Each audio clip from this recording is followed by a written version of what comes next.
Welcome to the program. The Konzo Technopolis Development Authority CEO has sought to explain the delay in the construction of the city, citing logistical problems. Now, she said work is, however, set to begin now after the conclusion of a survey to show the demarcation points for the phase 1 of the city.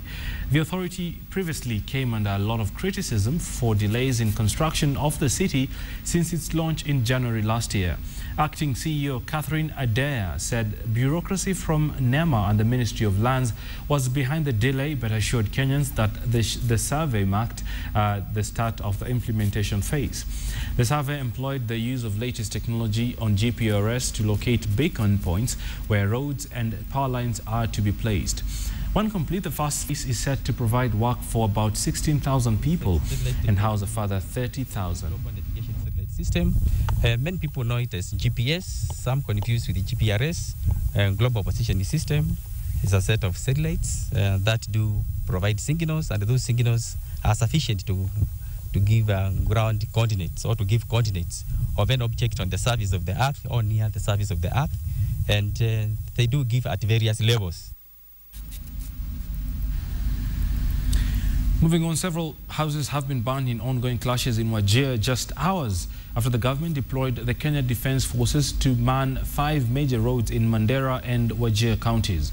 The clashes between two communities in the two counties started 2 weeks ago, and it seems to be escalating, with residents fleeing their homes. KTN's Ian Wafula is on the ground and now joins us from Wajir County.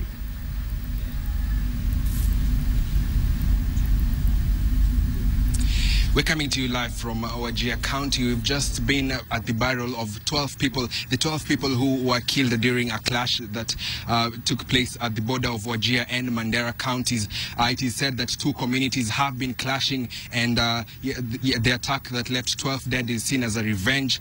And these communities, it is said that a group of gunmen stormed into a village it's called Ganan village and sprayed bullets, killing all 12 of them. Now today during the burial, we could only count 11 bodies because the 12th body was only the head that was found, so we could only count 11 bodies. What came out clear while the leaders were addressing the members of the public who were there is that they called on the government to come and intervene on this serious issue. And they say that these two regions have been neglected, and the six leaders are also calling for the resignation of Interior Cabinet Secretary Joseph Olelenku. They say that for many years they have been neglected, and so they're asking the president to do something. If not, they say that they will opt to support the opposition leader come 2017. Also, it has also occurred that over 30 people from both the communities have died since these clashes started. Addressed before more lives are taken. Also important to note is that during the burial, we were able to see smoke coming from a few kilometers away, and I was able to understand that this smoke was coming from at least 20 houses that were being burnt at the time. So serious matters are happening here, and indeed the government needs to come in and help the people here in Wajir County. Among the leaders, we had Aidan Canaan. We also had Abbas Mohammed, we had Mohammed Elmi, we had Abdi Kari and Fatma Ibrahim.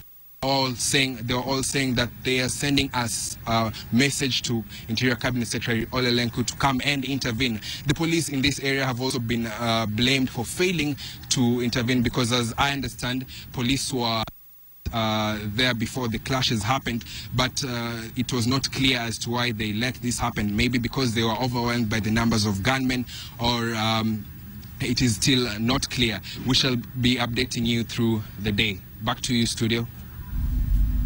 All right, Ben, thanks, Ian Wafula, coming to us live. We do understand there's more security personnel that has been deployed in that particular part of the country. It is the border between Wajir and Mandera County, and as at last night, there were retaliatory attacks that claimed the lives of 12 people that were buried earlier on today. Edith? Well, to another security concern, but this time in Nyeri County, and taxi operators in Nyeri are up in arms against a directive requiring them to close business by 11 p.m. Now, the more than 300 taxi operators converged at the busy Gakere Street in Nyeri, where they held a peaceful demonstration opposing the move that was announced by the Nyeri OCPD, Adil Nyange. Now, the operators termed the announcement as retrogressive, saying it would dim out the dreams of Nyeri town being a 24-hour business hub. The OCPD, however, clarified to KTN by way of phone that the issue was compliance with the law and that once the taxi operators obliged, then they would be free to operate at whatever time. Now, Nyange also said that the operators ought to have a passenger service vehicle insurance cover for them to be allowed to operate at night. They are also required to have yellow line on their cars. Need to go to hospital to be rushed somewhere. Kuna wale ufanyaga kazi usiku. Wanafanyaga kazi usiku alafu ikifika asubuhi wanatokea wanaachia hiyo gari mtu mwingine. Sasa huyu dereva usiku atakuwa akifanya nini? Nyeri for a long time has been paralyzed business wise because of this closure of time. There's a time in the past when business you would find no activity in Nyeri for 11. And even the people who come for seminars in this town, most of the times they ask, how do you work? They can't get any shop to buy any item at certain hours. And in the morning, they wait, they can't get even a cab because of some bureaucracies. Maybe that the business has to be closed at certain hours. To Kajiado now, where hundreds of residents of Oldonyo Nyokie in Magadi division held protest demos over plans by some politicians and a group ranch officials to sell part of their land. Now, with twigs in their hands and chanting slogans, the angry locals accused former Ole Kajiado County Council officials of colluding with the chief and some ranch leaders to illegally dispose the community land. Now, they claim that the politicians are taking advantage of the illiterate members of their community with fake title deeds to divide the land. They also allege that those planning to sell the land have been faking minutes and other documents to have the mandate of the locals. The locals now want the Ministry of Land to stop any transaction concerning the land and have also warned investors to stop any plans they might have of buying the disputed land. The ranch covers just over 68,000 hectares. Now, members wameagree kwamba watauza hiyo ardhi. Hata sisi ni members na hajajulisha sisi wa mama. Na siku hizi hautaki kitu anafanyika bila wamama. Unataka sisi ajue hiyo mambo yanaendelea kwa Oldonyo Nyokie.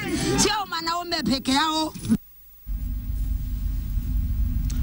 CORD leader Raila Odinga has appealed to coalition's supporters to exercise restraint and remain peaceful and civil before, during and after the rally slated for Saturday to welcome him back home. Odinga, who called on his supporters to work with security agencies, urged his supporters to keep off the airport in light of security situation in the country. Raila says it is important for leaders who will attend the rally on Saturday to unite the nation and ensure peace prevails. The Prime Minister's statement was released just hours before he arrives back in the country after a 2-month stay in the US. The coalition has planned for a rally that will be held at Uhuru Park to welcome him back home.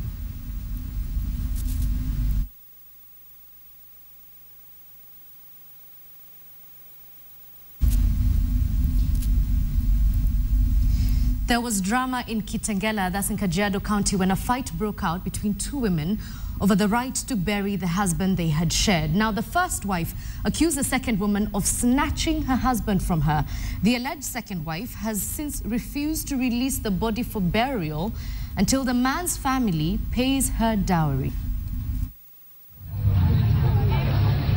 Hundreds of residents gathered, serving as an audience as drama unfolded. An abandoned coffin lay outside an office building in Kitengela town.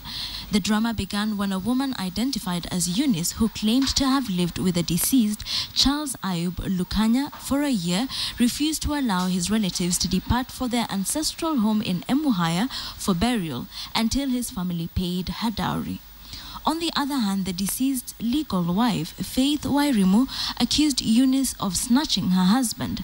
According to the deceased's sister-in-law, Ayub's family recognized Wairimu as a legal wife, but upon the death of Ayub, who was involved in an accident on Sunday, Eunice emerged claiming to be his wife. Tulikuwa tumefunga safari Tukaambiwa murudi akuje hapa na wakaweza kusimamisha hii mwili ishukishwe mara moja. Tukaitiwa maaskari wakasema shukeni kwa gari haraka sana na mtoe vitu zenu. Alafu gari imeondoka. Sasa tumechanganyikiwa, hatujui ni nini inaendelea. The family had assembled for prayers at Eunice's home in Kitengela when she made her demands. Eunice's family members are then reported to have taken the coffin out to the street to make their point.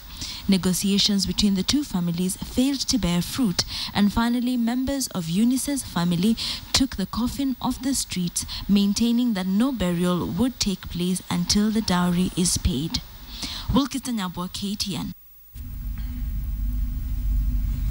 Well, let's talk more politics now. And the political parties are piling pressure on the Independent Electoral and Boundaries Commission to take responsibility over claims of bungled March 2013 general elections. Now, speaking in Nakuru County this morning, officials of 60 political parties said the commission chairman Isaac Hassan and his team must step down. They also want the ongoing voter registration process stopped forthwith.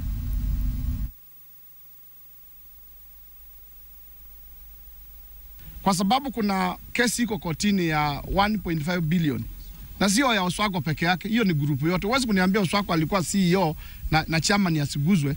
Tunataka Hassan a step aside. Ndio uchunguzi ifanywe. Na tusinyamaze kwa sababu unajua upande wa serikali wanaweza kusema lakini wote tuko pamoja. Tumekubaliana sisi wote. Tumesema kama viongozi wa vyama Hassan a step aside. Ili uchunguzi ufanywe kamili tuone ni nini ambao kiliendelea. And I think we are in agreement that a convention of all stakeholders in an election process be convened so that we can be able to look at the whole scenario of elections, be it the laws and the I would say the misdoings. They should, because the money is being wasted because there hasn't been enough publicity. There is no one who knows where the registration is taking place, and the stakeholders who should be mobilizing so that people can go to registration have not been involved. And as we have already said, PPLC ni jumuiya ama umoja wa commission, registrar na parties. So unaweza kufanya kazi peke yako na una wenzako ambao mnashiriki nao. Let's now have a look at the sports. That's right. Let's go right into it. And a busy week for Africa soccer begins this afternoon when Comoros Island welcomes Kenya's Harambee Stars in the return leg match of the 2015 preliminary qualifying round. Kenya carried a slim 1 lead from the first leg match played in Nairobi 2 weeks ago. Harambee Stars coach Adel Amrushe will be forced to shuffle his squad after dropping striker Dennis Oliech. Alan Wanga remains the only option up front. Leading attacking midfielders such as Victor Wanyama will perform extended roles to help Wanga. The other return match scheduled for today is Mozambique's home match against South Sudan. Mozambique won the opening leg by 5 goals and will be playing for a draw to advance. Most of the preliminary return leg matches are scheduled from tomorrow and Sunday.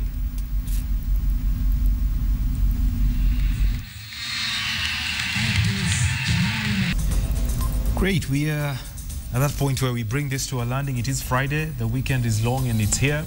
But just before we head out, there's a story that is of interest to many. I've seen it making rounds on social media, and you can read it on our website, that is standardmedia.co.ke. The story is of an ex-minister who was queuing for a matatu at Kencom.